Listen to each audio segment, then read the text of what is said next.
Amados, Isaías 25,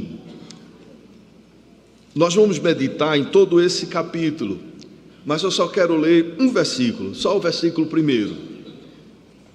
Mas eu vou pedir que os irmãos permaneçam com a Bíblia aberta, porque nós vamos expor versículo por versículo. Começamos a semana passada, abordamos o primeiro ponto, eu só vou fazer uma breve revisão, mas nós vamos seguir nas lições desse texto sagrado. Se você tem Bíblia, então acompanhe pela Bíblia. Se não tem, pode acompanhar pela projeção. Vamos ler todos, versículo 1. Ó Senhor, Tu és o meu Deus,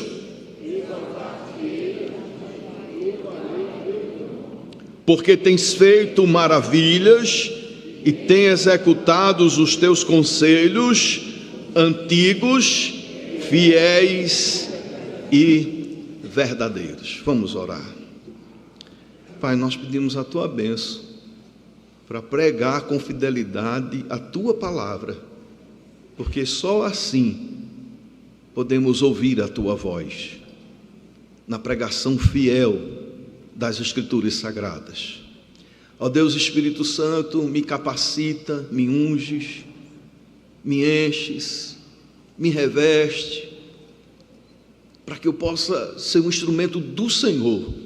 Me anula completamente, para que a plenitude venha de Ti, Senhor, e que o Senhor venha agir de uma maneira poderosa, de uma maneira sobrenatural e maravilhosa no nosso meio. Não nos deixa, Senhor, ouvir a Tua palavra, não nos deixa conhecer a Tua vontade e não praticá-la, mas quebranta, Senhor, o nosso coração. Fala, Senhor, que nós Te ouvimos para Te obedecer. Que essa seja a disposição do nosso coração, da nossa alma, em nome de Jesus. Amém. Amém. Amados, no versículo 1, Isaías declara dois feitos de Deus. Ele diz que o Senhor tem feito maravilhas e o Senhor tem executado os seus conselhos. O Senhor tem feito maravilhas e o Senhor tem executado os seus conselhos. Essa palavra aqui, conselho, significa decretos, planos, desígnios, palavra, ou seja, Deus tem executado, tem cumprido a sua palavra. E no versículo 1 nós vamos encontrar três verdades sobre os conselhos de Deus, sobre a palavra de Deus. E o texto sagrado nos diz que os conselhos são, primeiro, antigos. Os conselhos são antigos, ou seja, são eternos. Foram estabelecidos na eternidade. A palavra de Deus, o plano de Deus, o desígnio de Deus, foram estabelecidos na eternidade. Mas há uma segunda coisa que o texto diz acerca dos conselhos de Deus. Eles são antigos e são fiéis, ou seja, são dignos de confiança. E também, em terceiro lugar, eles são verdadeiros, condizem com a realidade. Amados, o texto é claro. Deus cumpre os seus planos, que são fiéis e verdadeiros e que foram decretados desde a eternidade.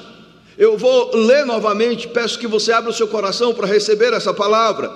Deus cumpre os seus planos, que são fiéis e verdadeiros e que foram decretados desde a eternidade. Deus cumpre a sua palavra. Podemos afirmar todos isso, Deus cumpre a sua palavra, todos juntos. Deus cumpre as suas palavras. E isso tem dois significados, queridos. Ele cumpre aquilo que Ele prometeu em termos de bênçãos, em termos de vida eterna, em termos de nos levantar, de nos erguer, de estar conosco, de nos conduzir, de estar à nossa frente, de estar do nosso lado. Ele cumpre a sua palavra no sentido de nos conceder a vitória, e louvado seja Deus por isso. Mas Deus cumpre também a sua palavra quando Ele fala de juízo, quando Ele fala de maldição, quando Ele fala de penalidade, quando Ele fala de punição, quando Ele fala de nos disciplinar. Deus é fiel para cumprir a sua palavra. Ele cumpre as bênçãos que Ele promete, mas Ele também cumpre os juízos que Ele estabeleceu. Deus cumpre a sua palavra. No reino de Deus não existe sorte nem acaso, existe providência. E eu gostaria que você dissesse isso comigo. No reino de Deus não existe sorte nem acaso, existe providência.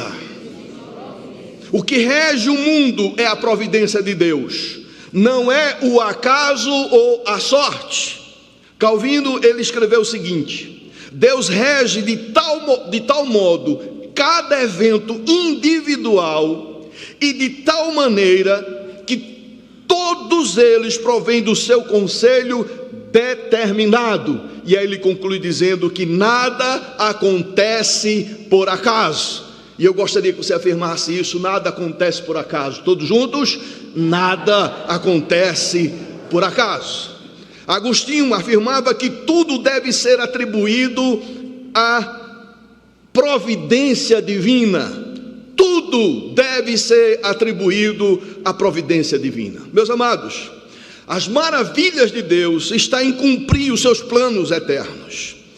Deus está cumprindo os seus planos eternos num ato de milagre, num ato de intervenção, num ato de fazer coisas extraordinárias. As maravilhas de Deus estão em cumprir os planos eternos e em executar os seus conselhos, em cumprir a sua palavra. Quando Deus cumpre a sua palavra, quer seja para bênção, quer seja para maldição, quer seja para levantar ou para destruir, Ele está fazendo como um ato de maravilha.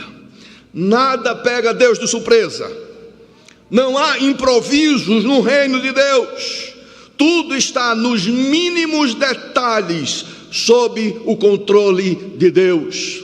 E eu quero repetir essa expressão: tudo está nos mínimos detalhes, sob o controle de Deus. Você pode repetir isso comigo, todos juntos? Tudo está nos mínimos detalhes, sob o controle de Deus. E é por isso, queridos, que nós estamos meditando no tema: o Senhor tem feito maravilhas. E de que forma? Primeira forma que nós vimos a palavra a semana passada foi julgando com justiça. Deus julga com justiça. Você pode afirmar isso todos juntos? Deus julga com justiça. Deus julga com justiça. O juízo de Deus é justo. Nos versículos 2, 3, 4 e 10, nós já falamos sobre isso, mas eu quero fazer apenas uma síntese do que nós pregamos a semana passada. De acordo com os versículos 2, 3, 4 e 10, toda e qualquer estrutura de poder ante Deus, todo sistema de injustiça, e aí você pode imaginar, coloque a sua mente para correr na imaginação quais são as estruturas de poder ante Deus, quais são os sistemas de injustiça, todas as formas de propagação do pecado e da maldade e da iniquidade, todas as fortalezas, império do mal, de acordo com a palavra de Deus, serão trilhados. E o que significa ser trilhado? Significa ser destruídos para sempre. Eles serão aniquilados em nome do Senhor Jesus. Deus colocará um ponto final no império do mal. E eu gostaria que a igreja dissesse amém mesmo, para valer. Eu vou repetir: Deus colocará um ponto final no império do mal. Amém. E para sempre, e para sempre. E há um detalhe importante, queridos, que temos que considerar: os homens pecadores não serão aniquilados. Aniquilados serão as obras dos homens. Aniquilados serão os impérios da maldade e da iniquidade e do pecado. Aniquilados serão essas estruturas de poderes ante Deus. Mas o homem não será aniquilado. O que será totalmente aniquilado é o mal. Todas as obras humanas serão destruídas. Guarde isso no seu coração, meu irmão, minha querida irmã. Todas as obras humanas serão destruídas. Segundo Pedro, capítulo 3, versículos de 10 a 12. Vamos ler o que diz esse texto sagrado. Abra sua Bíblia, eu vou esperar, mas deixa marcado lá em Isaías 25. Segundo Pedro, capítulo 3, versículos de 10 a 12. Veja o que está escrito. Esta é a palavra de Deus, que é fiel, que é verdadeira, que foi decretado desde a eternidade, e Deus vai cumprir. Versículo 10, acerca da vinda de Jesus: Virá, entretanto, como ladrão o dia do Senhor, no qual os céus passarão. Eu gostaria que a igreja participasse, leia, os irmãos, por favor, coloquem na tela. Virá, entretanto, como ladrão o dia do Senhor, no qual os céus passarão com estrepidoso estrondo, e os elementos se desfarão abrasados, também a terra e as obras que nela existem serão atingidas. Versículo 11: visto que todas essas coisas hão de ser assim desfeitas. Serão o que, irmãos? Desfeitas. Deveis ser tais como os que vivem santo procedimento e piedade. Versículo 12, leamos todos juntos. Esperando e apressando a vinda do dia de Deus, por causa do qual os céus incendiados serão desfeitos e os elementos abrasados se derreterão. Amados, no dilúvio, Deus enviou água de cima e água de baixo, e aquela geração, toda ela foi consumida pelo juízo de Deus, e todos pereceram, exceto aqueles que entraram na arca.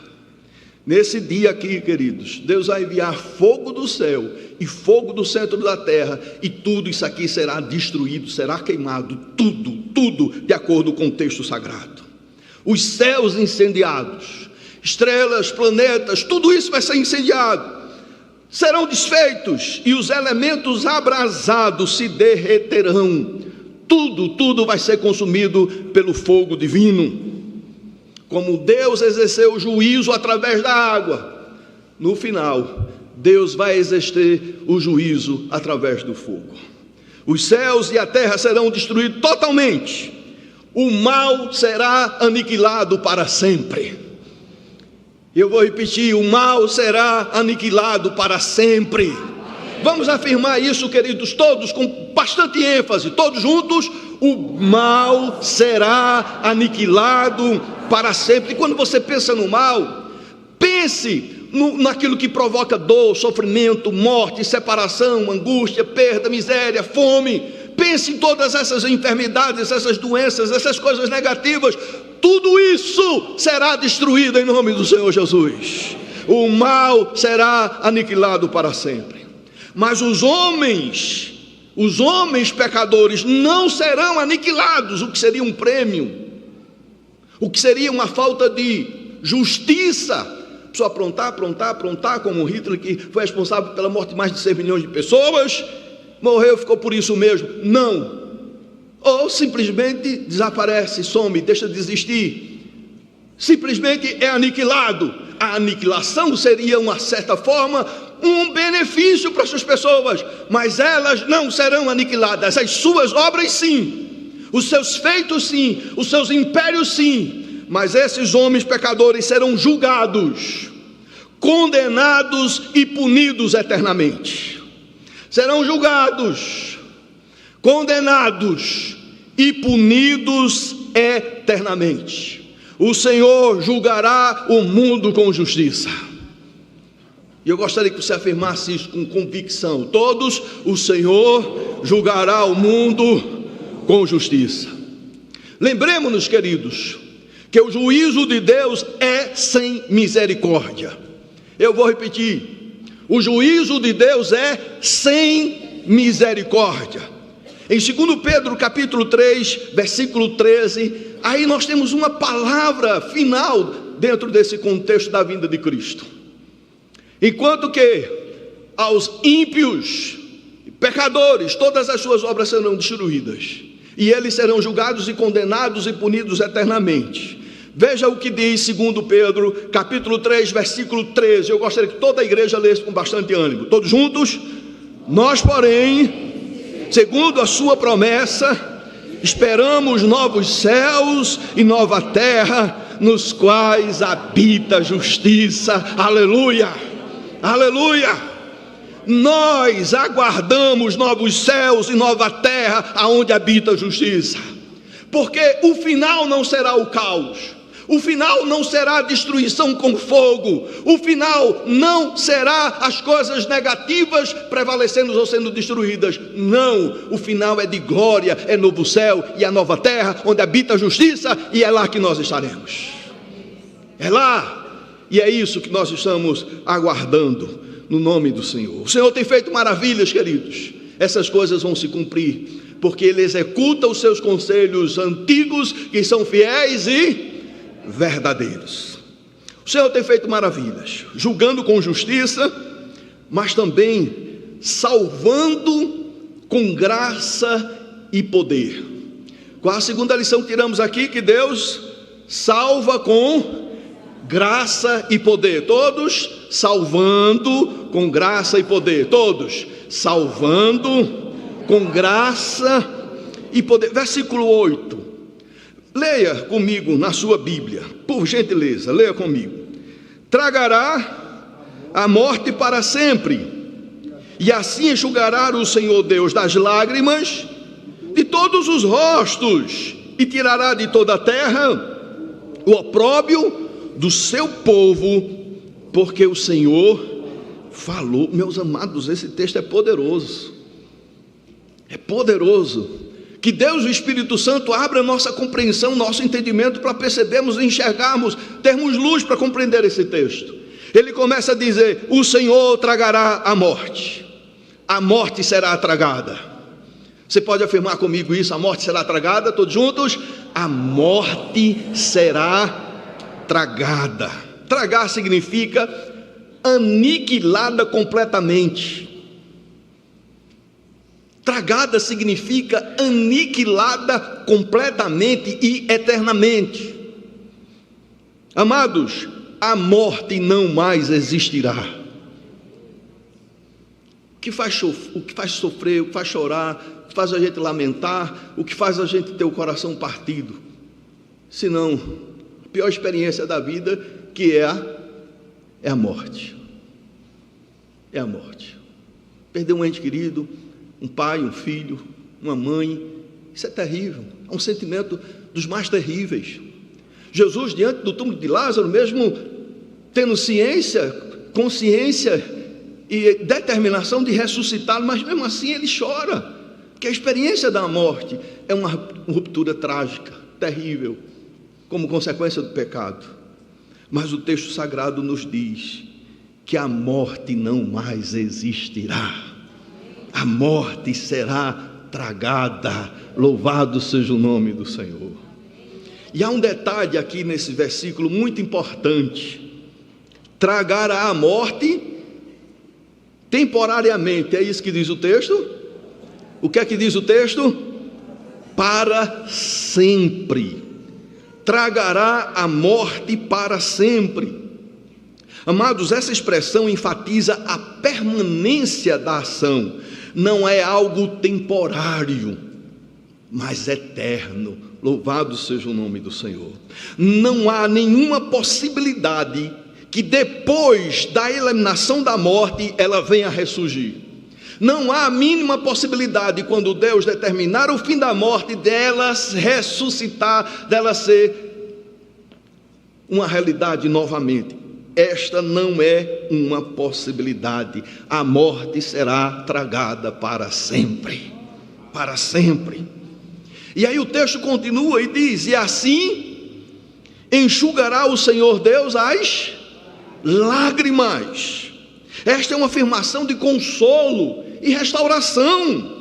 Deus promete remover toda dor e todo sofrimento, enxugando as nossas lágrimas. Você hoje chora, o Senhor vai enxugar as tuas lágrimas. Em lugar das lágrimas de tristezas, Deus nos dará sorrisos de alegria. Louvado seja o nome do Senhor. Isso faz-me lembrar o Salmo 23, versículo 5. O que é que diz esse versículo? Preparas-me uma mesa na presença dos meus adversários, unges minha cabeça com óleo, o meu cálice transborda. Dá para a gente ler todos? Então vamos ler aqui, filando pela transparência, para a gente fazer uma leitura uníssona, bem gostosa. Todos juntos? preparas-me uma mesa da presença dos meus adversários, unges minha cabeça com óleo, o meu cálice transborda. E assim enxugará o Senhor Deus as lágrimas de todos os rostos.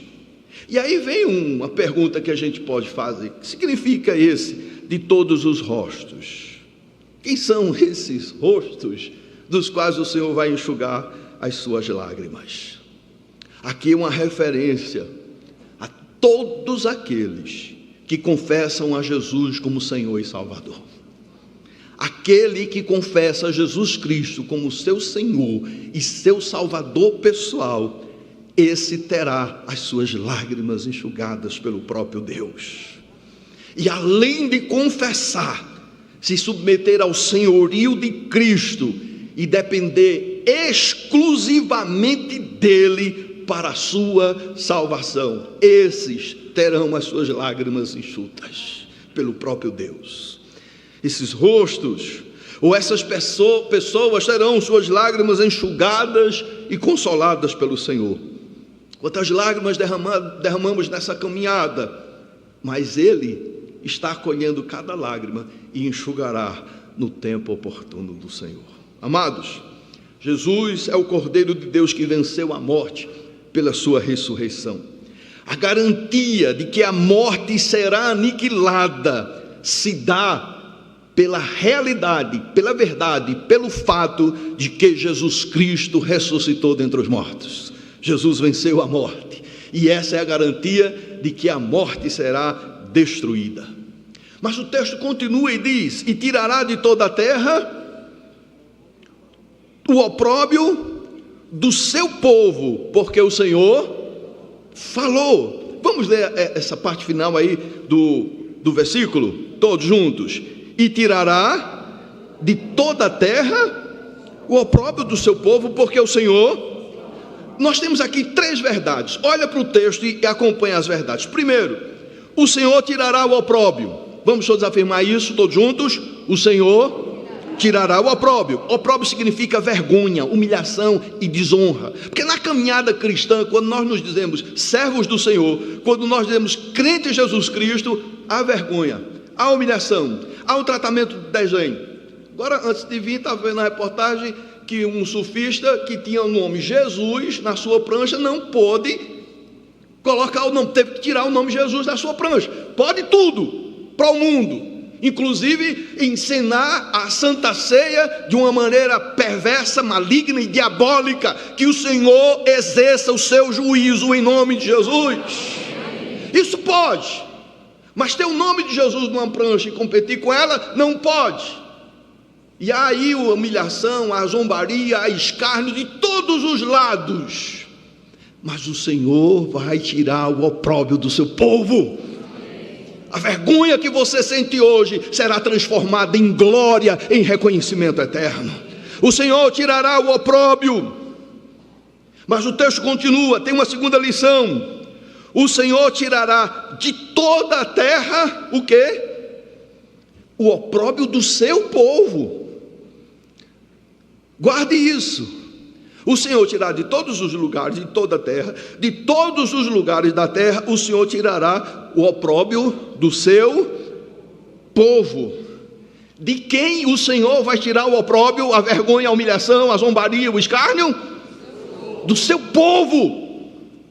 A salvação não é universal. A salvação não é universal. Ao final todos serão salvos. Isso é mentira do diabo, de Satanás, para enganar as pessoas e deixar elas nos seus delitos e pecados, sem buscar a salvação do Salvador, que é Jesus Cristo. Salvação não é universal. A salvação pertence exclusivamente ao povo de Deus. A salvação, ela é exclusivamente do povo de Deus. Você é povo de Deus? Então você vai ter o seu opróbrio retirado em nome de Jesus. Deus vai enxugar as tuas lágrimas, vai te conceder a vitória. Mas me permita ser irônico agora. Me permita ser irônico. Como é que alguém que se diz povo de Deus não tem prazer de estar com o povo de Deus? não se congrega com o povo de Deus, não participa das atividades junto ao povo de Deus, como é que alguém que se diz povo de Deus não está congregando com o povo de Deus? E aqui eu falo dos desigrejados. Como fazer povo de Deus se abstém e se anula e se separa do povo de Deus? Responda-me, se puder. Converta-se em nome de Jesus e volta a estar com o povo dele, para ser povo dele, para ser povo dele. Salvação não é universal, você se torna povo de Deus através de Jesus.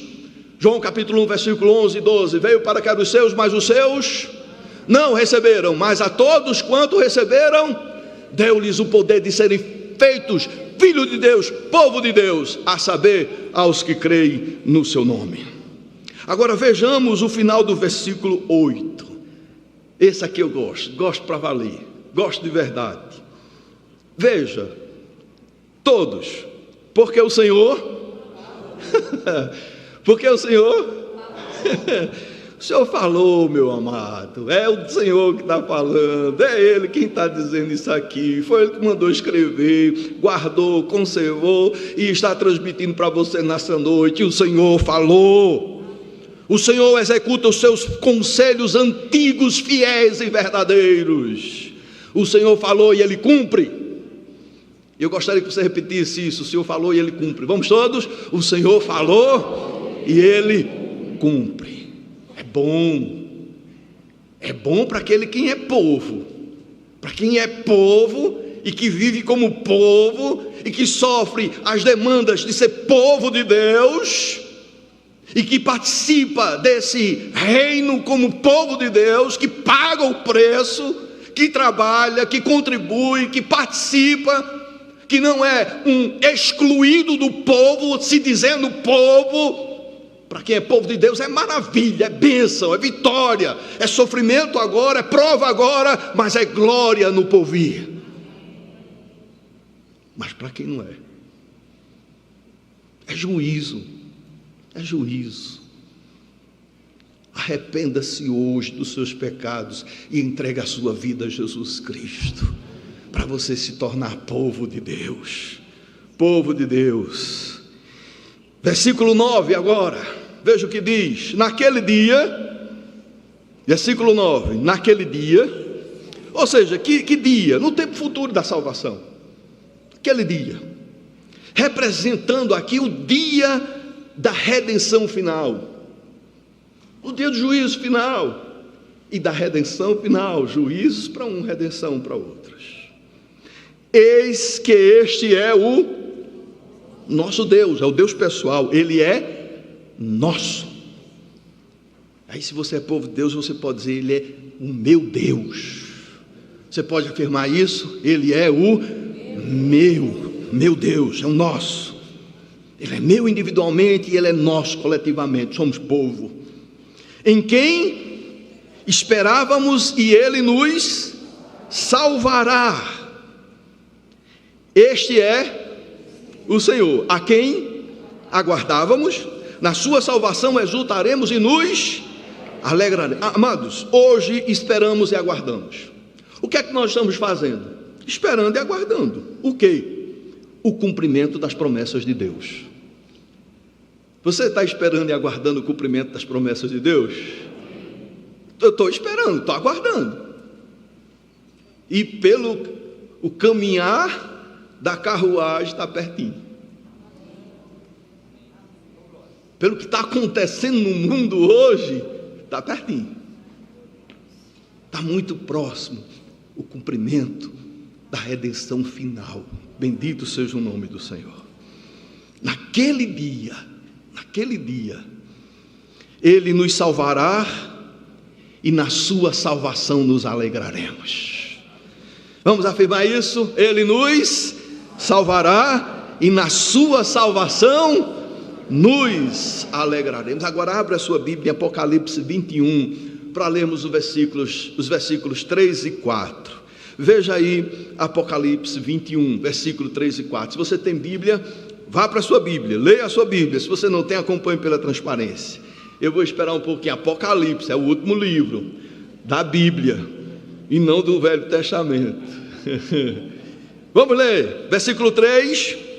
Então ouvi grande voz vinda do trono, dizendo: eis o tabernáculo de Deus com os homens, Deus habitará com eles, eles serão povo de Deus, e Deus mesmo estará com... Amado, vamos repetir só essa parte final, veja só aí, essa frase final: eles serão povos de Deus, e Deus mesmo estará com eles. Agora receba essa palavra, escute apenas: e liso enxugará dos olhos toda lágrima, e a morte já não existirá. Uma ligação direta com Isaías 25.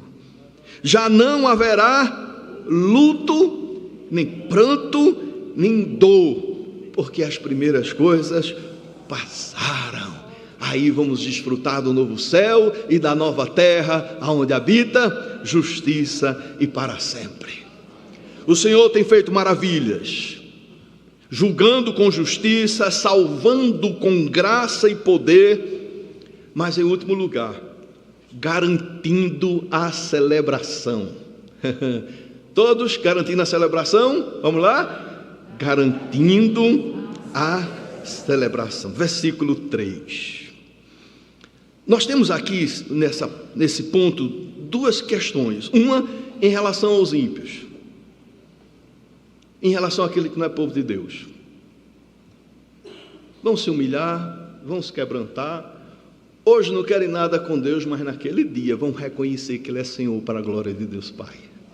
Naquele dia, sim. O véu vai ser retirado, e aí eles vão ver o que eles perderam. Aí eles vão ver o que eles vão ter que pagar, o que eles vão ter que sofrer, o justo juízo de Deus. São dois aspectos, esse para os ímpios, mas há uma segunda parte que é para o povo de Deus. Mas vamos para a primeira parte, versículo 3. Pelo que povos fortes te glorificarão, e a cidade das nações opressoras te temerá. Isso é que é Deus, querido. Deus que opera maravilhas. Quando a gente pensa que Deus opera maravilhas, só é no sentido de curar, fazer isso, aquilo, outro, mas as maravilhas no aspecto mais global, mais amplos, mais eternos. Olha aqui a expressão povo fortes. Se trata de nações poderosas. Representa todos os grupos ou sistemas que têm influência e poder. O que é que esses povos fortes, todos esses que representam o sistema de poder, essas grandes emissoras, o que é que elas vão fazer, queridos? Te glorificarão. Amém? Todos aqueles que fazem parte, não as estruturas, mas aqueles que fazem parte dessas estruturas, vão reconhecer o poder de Deus, vão reconhecer a soberania de Deus, vão reconhecer o governo de Deus, vão reconhecer sim. Diz o texto: te glorificarão, reconhecerão a grandeza de Deus. Antes de irem para o inferno, antes de serem jogados no lago de fogo e enxofre por toda a eternidade, antes disso, eles vão dobrar o joelho e vão confessar que Deus é Deus, que Ele é Senhor. O texto continua e fala de cidade das nações opressoras, centro de poder de nações tirânicas. Representa os sistemas e líderes opressores e opressivos. O que vai acontecer com esses? O que é que o texto diz? Te temerá, ou seja, sentirão reverência e medo de Deus. O crente não tem que ter medo de Deus, não. Agora o ímpio sim tem que temer a Deus, tem que ter medo de Deus, porque o juízo de Deus é sem misericórdia. Simboliza respeito e reconhecimento da autoridade de Deus. Filipenses capítulo 2, versículos 9 a 11. Abra a sua Bíblia, veja o que diz o texto sagrado. Esse texto é poderoso, é confortador, é animador, é revelador. Filipenses 2, 9 a 11. Se tem Bíblia, vá para a Bíblia. Se não tem, Pode olhar na transparência. Veja o que diz. Vou esperar um pouquinho para os irmãos acharem.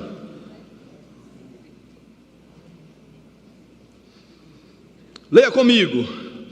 Pelo que também Deus o exaltou sobremaneira e lhe deu o nome que está acima de todo nome, para que ao nome de Jesus se dobre todo o joelho nos céus, na terra e debaixo da terra. O que vai acontecer, queridos? O que diz no versículo 10: todo joelho se dobrará aonde? Nos céus, na terra e debaixo da terra, e confessará o nome do Senhor. Versículo 11: todos, e toda língua confesse que Jesus é Senhor, para a glória de Deus Pai. O catecismo maior faz a primeira pergunta: qual o propósito final do homem? Glorificar a Deus e desfrutá-lo para sempre. Esse é o propósito nosso aqui na terra. Mas, queridos, no dia do juízo e no dia da redenção, todos os ímpios vão confessar que Jesus é Senhor. Para quê?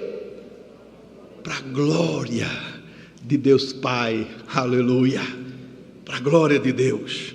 Espontaneamente nós queremos a glória de Deus, mas no juízo essas pessoas confessarão a glória de Deus. Versículo 6: o Senhor dos exércitos dará nesse monte a todos os povos. Agora sim, queridos, é para o povo de Deus. Até agora falamos dos que não são povo de Deus, que vão reconhecer o poder e a soberania de Deus, mas agora não vai resultar em salvação, nem perdão de pecado, nem vida eterna.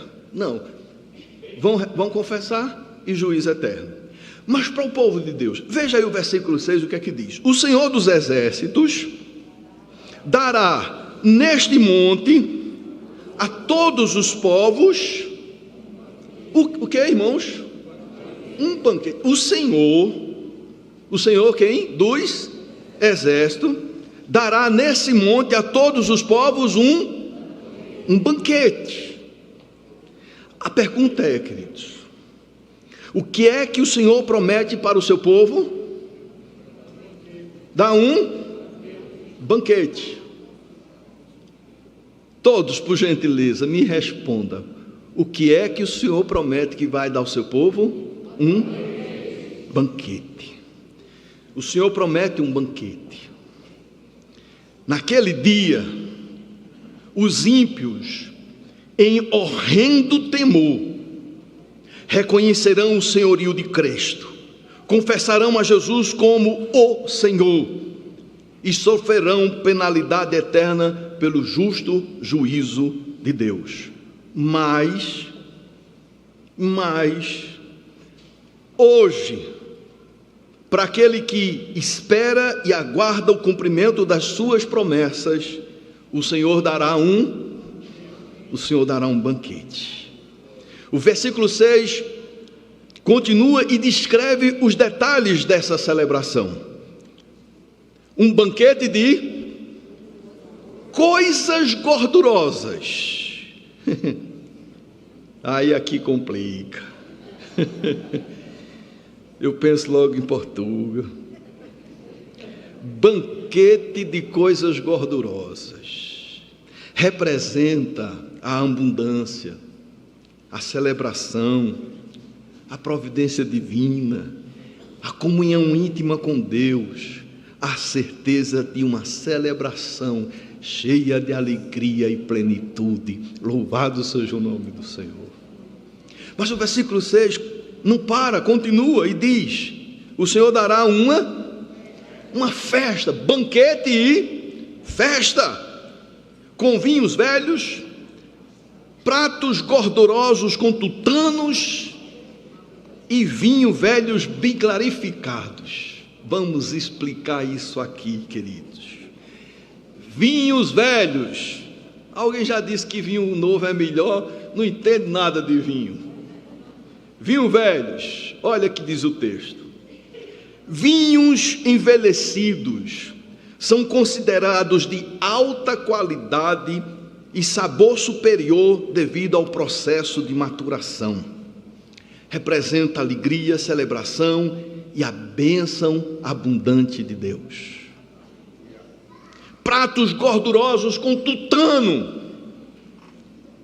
Queridos, aqui representa alimentos ricos e nutritivos, e principalmente aqueles que contêm tutano, que é uma verdadeira iguaria, apreciada por seu valor nutricial e sabor superior. Mas continua: pratos gordurosos com tutano refletem a abundância e a generosidade de Deus, fornecendo não apenas o necessário, mas um melhor e mais delicioso para o seu povo. E aí, em último lugar, vinhos velhos bem clarificados, vinhos que foram cuidadosamente filtrados para remover impurezas, resultando em uma bebida pura e de altíssima qualidade. Simboliza a pureza, a excelência e a alegria que Deus oferece ao seu povo. No contexto de Isaías, essa descrição do banquete é uma metáfora, não é no sentido literal não, viu? Se você estava achando que é no sentido literal, saia dessa. Não é no sentido literal não. Eita, vai ter vinho velho lá no céu, tutano, gordura, eita, vinho branco. Não, aqui são simbologias, representações. Olha o que diz o texto. Essa descrição do banquete é uma metáfora para a celebração futura e a comunhão que Deus promete ao seu povo.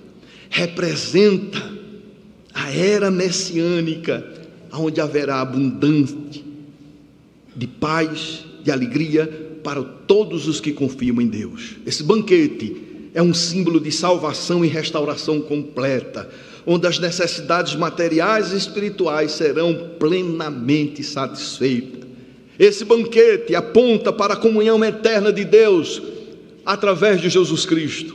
Esse banquete futuro simboliza a celebração da vitória de Cristo sobre o pecado e a morte, onde todos os crentes, todos aqueles que fazem parte do povo de Deus, participarão da plenitude da alegria e da vida eterna com Deus. E aí, queridos, o versículo 7 diz o texto sagrado: destruirá nesse monte a coberta que envolvia todos os povos e o véu que está posto sobre todas as nações. Finalizando, queridos, o Senhor removerá toda a cegueira espiritual. O Senhor, quando fala de retirar a coberta e tirar o véu, revelará a sua glória a todos. A glória de Deus vai ser revelada a todos. É por isso que quem não é povo de Deus é ímpio. Quando a coberta for retirada, quando o véu for retirado, eles vão contemplar a glória de Deus, a majestade de Deus, a beleza de Deus, a santidade de Deus, a justiça de Deus, e vão confessar que Ele é Senhor. Deus vai ser glorificado, vai ser revelado. Eles vão ter e experimentar e contemplar um pouco da glória de Deus, mas em seguida para o juízo eterno. É isso que você quer para a sua vida, meu irmão? É isso que você quer para a sua vida?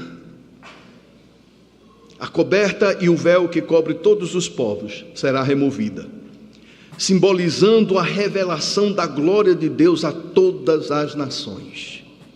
É por isso que nós podemos concluir com o versículo 1. Vamos ler o versículo 1 todos mais uma vez? Ó Senhor, Tu és o meu Deus, exaltar-te-ei a Ti e louvarei o Teu nome, porque tens feito maravilhas, os Seus conselhos antigos, fiéis e verdadeiros. E a aplicação de tudo isso, queridos, enquanto a equipe do louvor já pode vir para cá. O Senhor tem feito maravilhas, julgando com justiça. Nós devemos viver em santo temor e proclamar o juízo divino. Não podemos ter vergonha, nem medo, nem receio de dizer que quem não se converter vai para o inferno. Se você não se converter, você vai para o inferno. Se você não se converter, todas as suas obras vão virar pó, cinza, ser destruído pelo fogo. E se você não se converter, você será, depois de julgado, condenado, depois de ver a glória de Deus, que Ele vai tirar a coberta e o véu, você vai ser lançado no lago de fogo e enxofre, a saber, a segunda morte, por toda a eternidade. O Senhor tem feito maravilhas, salvando com graça e poder. Nós devemos depender da graça de Deus, da sua bondade e da sua sabedoria, da sua providência, porque Deus sabe o que faz, e anunciar esse evangelho ao mundo todo, a começar da nossa família, a começar da nossa casa, a começar dos nossos pais, dos nossos filhos, dos nossos irmãos, dos nossos parentes. Começa com eles, porque o Senhor, Ele tem feito maravilhas, salvando com graça e poder. Mas o Senhor também tem feito maravilhas, garantindo a celebração. Devemos nos manter firmes na fé. Não tem motivo para esfriar na fé. Por que esfriar na fé? Por que desanimar? Só esfria na fé quem não está lendo a palavra. Só desanima quem não se apropria da palavra. Levante-se em nome de Jesus, meu irmão. Não deixe que o diabo venha lhe oprimir, lhe afastar, jogar tristeza na sua alma, no seu coração. Não tem motivo para isso, porque o que está aguardando a sua vida é a glória celestial, e isso por toda a eternidade. Aos ímpios, o juízo, ao povo de Deus, a glória celestial. Devemos esperar e aguardar a celebração celestial e ajudar uns aos outros, porque somos povo de Deus, e nessa caminhada nós precisamos cuidar uns dos outros. Vamos ficar em pé.